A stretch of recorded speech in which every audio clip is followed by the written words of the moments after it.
C'est ce samedi qu'un nouveau vaccin contre le Covid-19 fait son entrée en France et peut contribuer à booster la campagne de vaccination. Mais à peine arrivé sur le sol français, voilà que ce vaccin fait déjà débat. Si son usage à dose unique est une première dans cette campagne de vaccination, son efficacité, elle, est sujette à certaines réticences. Mais alors, que savons-nous réellement de ce vaccin déjà utilisé aux États-Unis et confronté à de réelles suspicions d'effets secondaires? À l'heure actuelle, quelques 200 000 doses de vaccin Johnson & Johnson ont déjà été livrées en France. Destiné aux plus de 55 ans, il pourra être administré par les infirmiers libéraux, par les médecins, mais aussi par les pharmaciens. Nous attendons le vaccin, nous avons fait la demande, comme indiqué par la DGS, et nous espérons le recevoir dans les jours qui viennent. Comment va se passer la livraison de ce fameux vaccin? Est prévu pour l'instant, vu les indications qu'on a eues la semaine dernière, commander un flacon par semaine, livrable la semaine suivante. Donc on n'est pas livré dans la même semaine. Ensuite, moi, n'étant pas titulaire de l'officine, j'ai quand même mon diplôme de pharmacien engagé. J'ai décidé, dans l'exercice de ma profession, de ne vacciner que des gens pour lesquels je peux accéder à leur dossier. On a des patients intéressés parce qu'il y a une seule injection, ce qui est quand même beaucoup plus pratique et beaucoup plus motivant à la vaccination. Il n'y a pas d'écart trop important comme il y en a un avec AstraZeneca.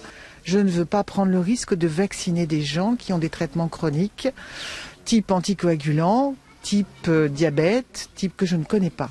Donc je veux qu'il y ait un état de confiance entre le patient et moi dans l'acte vaccinal. Alors, vos patients que vous avez sélectionnés, ils sont au courant des effets secondaires qui ont été annoncés? Ils sont tous au courant parce que c'est mon rôle de leur indiquer.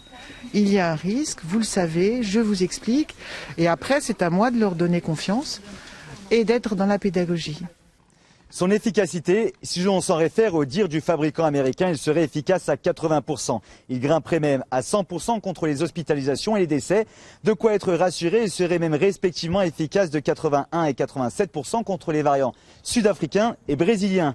Alors vous l'aurez compris, ce vaccin pourrait être la star des sérums, détrônant ceux des laboratoires Pfizer, Moderna ou encore AstraZeneca. Mais tout cela, c'est sans compter les nombreux effets secondaires révélés sur des dizaines de patients aux États-Unis.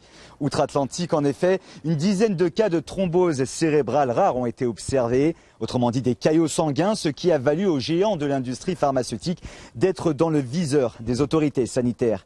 Malgré un scénario qui rappelle à s'y méprendre celui de l'AstraZeneca, dont l'utilisation avait été stoppée par de nombreux pays, l'Agence européenne des médicaments a toutefois recommandé sa livraison et son utilisation, jugeant la balance bénéfice-risque largement favorable aux patients.